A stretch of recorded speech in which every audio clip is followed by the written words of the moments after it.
ಬನ್ನಿ ಗೆಳೆಯರೇ, ನಾವು ಇವತ್ತು ಮಾಡೋಣ ಉತ್ತರ ಕರ್ನಾಟಕ ಶೈಲಿಯ ಸ್ಪೆಷಲ್ ಸ್ವೀಟ್ ಆದ ಸಜ್ಜಕವನ್ನು. ನಾನು ಅದಕ್ಕಾಗಿ ತೊಗೊಂಡಿದ್ದು ಒಂದು ಕ್ಲೀನಾಗಿರೋ ಬಾಣಲಿ, ಅದಕ್ಕೆ ಎಷ್ಟು ಬೇಕೋ ಅಷ್ಟು ನೀರು, ರುಚಿಗೆ ತಕ್ಕಷ್ಟು ಬೆಲ್ಲ, ತದನಂತರ ಒಂದು ಅರ್ಧ ಟೀ ಸ್ಪೂನ್ ಆಗುವಷ್ಟು ಉಪ್ಪು. ಇವೆಲ್ಲವೂ ಕರಗಿ ಕುದಿಯೋವರೆಗೆ ವೇಟ್ ಮಾಡಿ, ಅದಾದ ನಂತರ ಸ್ವಲ್ಪ ಸೋಂಪನ್ನು ಆ್ಯಡ್ ಮಾಡ್ಕೊಂಡಿದ್ದೀನಿ. ಸೋಂಪು ಆದ ನಂತರ ಒಂದು 3 ಏಲಕ್ಕಿಯನ್ನು ಈ ರೀತಿ ಕಟ್ ಮಾಡಿ ಆ್ಯಡ್ ಮಾಡ್ಕೊಂಡಿದ್ದೀನಿ. ತದನಂತರ ಒಂದು 5 ಬಾದಾಮನ್ನು ಆ್ಯಡ್ ಮಾಡ್ಕೊಂಡಿದ್ದೀನಿ.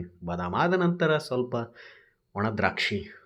ಇವೆಲ್ಲವೂ ಆದ ನಂತರ ಮೊದಲೇ ಹುರಿದಿಟ್ಟಿರೋ ರವೆನ ಈ ರೀತಿ ನಿಧಾನವಾಗಿ ನೀರಿಗೆ ಹಾಕಿ ತಿರುಗಿಸ್ತಾ ಹೋಗಿ 2 ರಿಂದ 3 ನಿಮಿಷ ನೋಡಿ ಕುದೀತಾ ಇದೆ.